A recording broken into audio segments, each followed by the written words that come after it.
This video is sponsored by Ren. Also, spoilers for Season 2 of Star Trek Picard.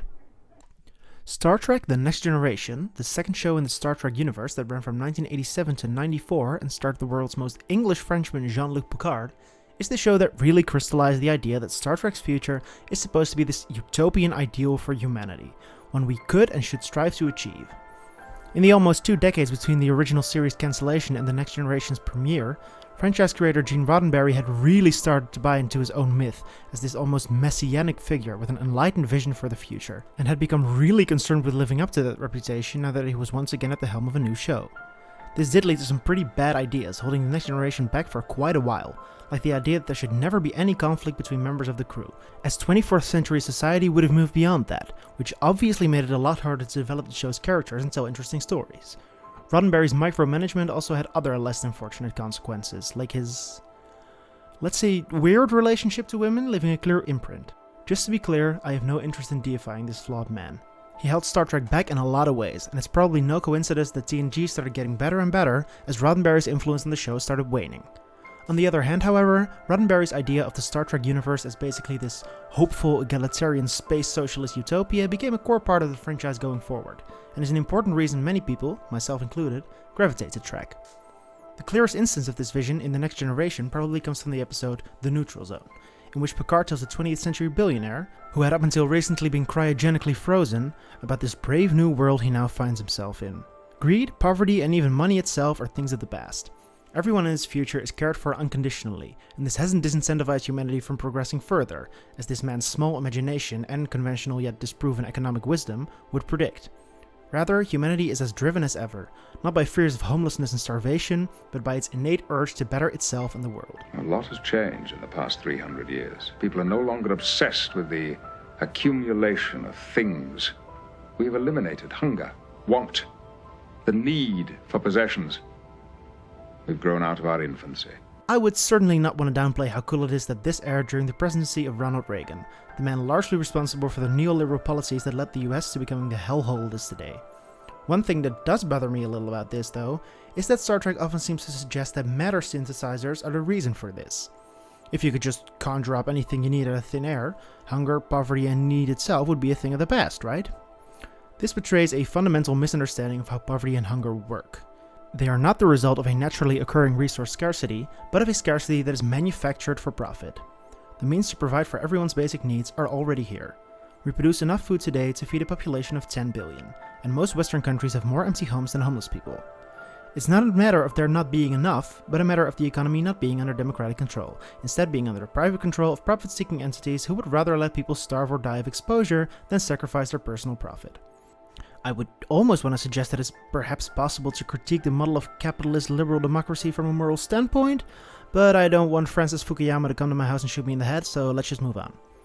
After all, this is just background information for an admittedly small, but I think pretty fundamental gripe I have with Season 2 of Star Trek Picard, which is overall my least favorite Star Trek show. Season 2 sees Q throwing Captain Picard into an alternate timeline, in which Earth is not part of the peaceful Federation of Planets we all know, but instead of a fascist, xenophobic, imperialist dictatorship that has completely spent the resources of its own planet and is now pillaging the rest of the universe for them, subjugating any alien race that happens to be in their way. No, not that one, that's a different dimension, not a different timeline, but also yeah, it's essentially the same thing. Anyway, Picard and the gang have to go back in time to stop this future from happening. This is actually something I like about this season of Picard, even if it's not a completely original idea within Star Trek. The Next Generation showed us a best case, or at least pretty good case scenario of where humanity could go, and now Picard's second show shows us the other direction we could go in, if certain current day trends are allowed to keep running their course. It's not subtle about that either, as ICE agents are a major antagonistic force within the series, and our current day racism and mass homelessness are directly remarked upon. And if that's what you don't like about this season of Picard, piss off. The way he doesn't pull his punch is one of the really good parts of this season. Star Trek went quote-unquote woke in 1967, and please get a more interesting personality if you're the kind of person who spends their time whining about stuff like that. In this video, I want to focus on one aspect of this nightmare future for humanity: climate change. How does Season 2 of Picard deal with this ever more pressing issue? And how does it, I'm a little sad to say, ultimately fumble it? Global warming was, we learn, just as much of a concern in the Star Trek universe's past as it is in our present.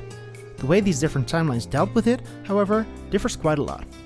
Or rather, I should put it as the show puts it. One of these timelines dealt with it, in ways that won't become clear until the end of the season, and another simply refused to. The dystopian timeline quote-unquote dealt with climate change by largely ignoring it, and then constructing an artificial sky to keep the world livable for people. A side effect of this is that this Earth's citizens never feel the sun in their faces anymore, on top of all the biodiversity that was lost as many species went extinct. Ideas such as this mirror real-world proposals to deal with the fallout of climate change, some of which literally are as rigorous as blotting out the sun. Environmental engineering offers that carry an insane amount of risk. Of course, it's probably good to have this stuff in your back pocket in case the worst comes to pass, but overall, this all just really distracts from what we should be doing if we wanted to have any semblance of a desirable future for humanity. Stop pumping out all these greenhouse gases. In a broader sense, waiting for some genius to technocratically solve the climate crisis without us having to change anything about the systems that run our world and the way we live our lives is an absolutely insane gamble that is all but guaranteed to fail, even without considering the fact that we don't have that much more time left to wait for that miracle solution to materialize. In the show, this contraption is built by Dr. Adam Soong, an egomaniac engineer from the 21st century who presents himself as a kind-hearted utopian, but who is revealed to only be concerned with his own image and legacy.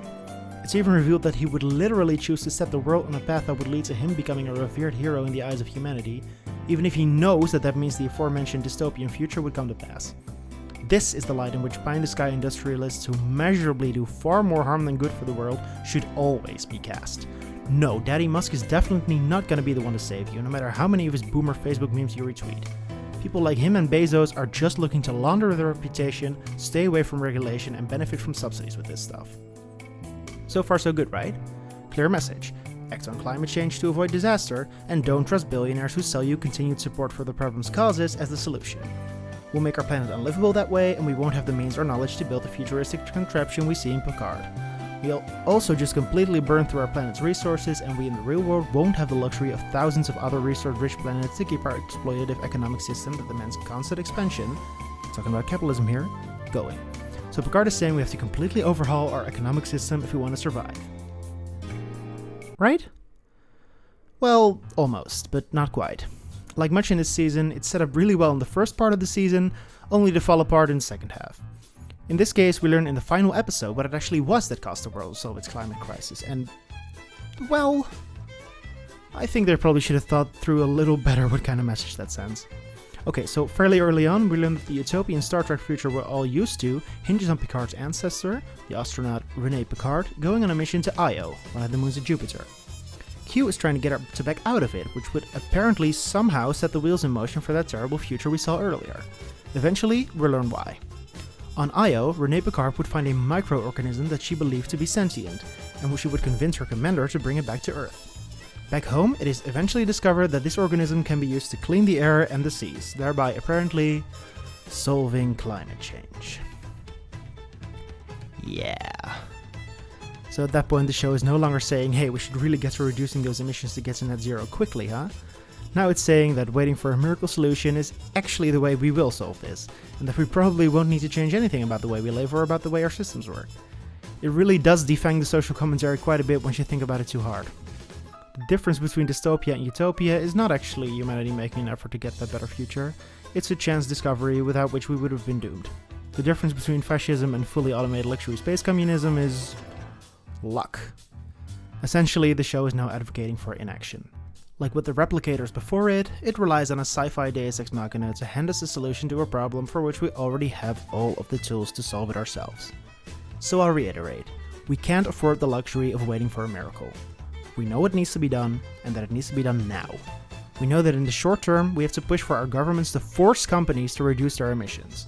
And in the long term, we have to come to terms with the fact that a system that demands infinite growth and expansion simply can't be sustained on a planet with finite resources. That exploitation of people and the natural world is baked into the foundations of capitalism, and that we really need something better. Workers of the world, unite! You have nothing to lose but your chains. Which brings me to this video's sponsor, Ren. I hope I've impressed upon you how vital it is that we quickly take action on the climate crisis, and Ren is an effective and very simple way for you to contribute to that. On Ren's website, you can calculate your carbon footprint and learn how to reduce it. You can offset what's left after that through a monthly contribution, which Ren puts to work in funding climate solutions, like tree planting, rainforest protection, and technological development. Regular viewers of my channel will know how skeptical I usually am of individual-focused solutions to climate change, because they tend to allow heavy industry, the world's actual heaviest polluters, to evade responsibility. This, however, is exactly why I chose to partner with Ren, as they don't just fund carbon offset projects and the development of sustainable technologies, but also use your money to influence climate policy. Fossil fuel companies have used their money to influence policy for decades, and judging by the deafening silence of most of our politicians on global warming, this has proven quite an effective tactic. So it's high time we, the people who would like the Earth to actually remain livable, use the same strategy to effect positive change. A favorite project of mine that Ren supports is the Clean Air Task Force, a Boston nonprofit that focuses on media narratives, technology, businesses, and policy, which is exactly the kind of multi-pronged approach we're going to need if we ever want to solve this crisis. Ren is very transparent about how it puts your money to use, and will send you detailed monthly updates about the project you've been supporting. On a personal note, I'm very happy that my first sponsored video happened to be for something so positive, something I actually believe in. So start offsetting your carbon footprint today with Ren.